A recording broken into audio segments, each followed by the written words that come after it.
नमस्कार, आप देख रहे हैं इंडिया टीवी 7 जनता की ताकत। नजर डालते हैं कुछ खास खबर पर।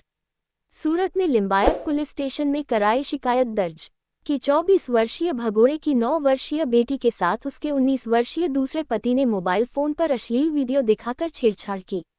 बेटी से छेड़छाड़ करने वाले दूसरे पति के खिलाफ महिला की शिकायत के बाद पुलिस ने आरोपी युवक को किया गिरफ्तार। पुलिस सूत्रों से मिली जानकारी के अनुसार लिंबायत क्षेत्र में रहने वाली 34 वर्षीय विवाहित महिला कुछ समय पहले अपने पति से अलग हो गई थी।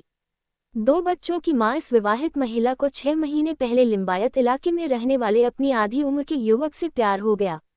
दोनों ने उम्र की परवाह किए बिना शादी कर ली। लड़की युवक के घर उसके 2 बच्चों के साथ रहने आ गई। शारीरिक आकर्षण पर आधारित ये रिश्ता कुछ ही समय में खत्म हो गया और दोनों थोड़े समय में अलग हो गए। लड़की कुछ दिनों से अपने बच्चों के साथ अपनी मां के घर रहने जा रही थी। इस बीच गुरुवार को वह अपनी 9 वर्षीय बेटी को लेकर लिंबायत थाने पहुंची। 11 मई की सुबह जब 9 वर्षीय बेटी नहाकर कपड़े पहनकर बाथरूम से बाहर आई तो उसके सौतेले पिता ने उसे बाहर ही पकड़ लिया और गोद में बैठा लिया। उसने अपने मोबाइल फोन पर अश्लील वीडियो चला दिया और उसे चूमा और उसके साथ छेड़छाड़ की। उसने किसी को बताने पर जान से मारने की धमकी भी दी। आरोप है कि बच्ची स्कूल जाते समय भी उसका लगातार पीछा करता था। पुलिस ने मामला दर्ज कर सौतेले पिता को गिरफ्तार कर लिया है। Sub inspector D.R. ओडद्रा ने आगे की कार्रवाई की। सूरत से ब्यूरो रिपोर्ट।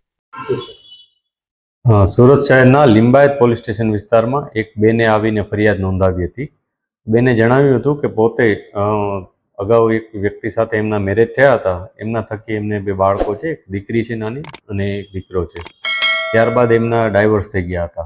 આ ડાયવોર્સ થયા બાદ અન્ય એક છોકરા સાથે એમના પ્રેમ સંબંધ થયો હતો, જે અનુસંધાને એ લોકોએ પણ મેરેજ કરી લીધા હતા। આ મેરેજ લાંબો સમય ટક્યા નહીં હતા અને થોડાક સમયથી એમને સમસ્યા થતાં બંને અલગ અલગ ઘરમાં પોતાના રહેવા જતા રહ્યા હતા। આ બેન પોતાના મધરના ઘરે જતા રહ્યા હતા। ત્યારબાદ એક દિવસ એમની જે નાની દીકરી છે એને આ વ્યક્તિ કે જે અગાઉ એમના સાથે જેણે મેરેજ કર્યા છે, આ જે સેકન્ડ મેરેજ જેણે કર્યા છે, એણે એમની દીકરીને પોતાની પાસે બોલાવી હતી અને એમની દીકરી એકવાર નાહવા ગઈ હતી। નાહીને જ્યારે પાછી આવી ત્યારે એને પોતાની પાસે બોલાવી અને એમને ખોળામાં બેસાડીને એમની સાથે છેડખાની કરી હતી। સાથે એને અશ્લીલ વિડીયો પણ બતાવ્યો હતો। આ પ્રકારના અડપલા કરવાને કારણે એમને બેનને જ્યારે જાણ થઈ તો એમણે પોલીસ સ્ટેશન આવી અને ફરિયાદ નોંધાવી હતી। પોલીસે આ અનુસંધાને BNSની કલમો અને પોક્સોની કલમ ઉમેરી આગળની કાર્યવાહી હાથ ધરી છે। જે આરોપી છે એની ધરપકડ કરી લીધેલ છે અને આગળની કાર્યવાહી ચાલુ છે। આરોપી શું કરે છે? એ જે આરોપી છે એ છૂટક મજૂરી કરે છે। હાલ કોઈ રેગ્યુલર જોબ કરતો એવું કોઈ માહિતી નથી। એનો ગુનાહિત ઇતિહાસ પણ તપાસી રહ્યા છે। અત્યાર સુધી એવી કોઈ સ્પષ્ટ માહિતી મળેલ નથી।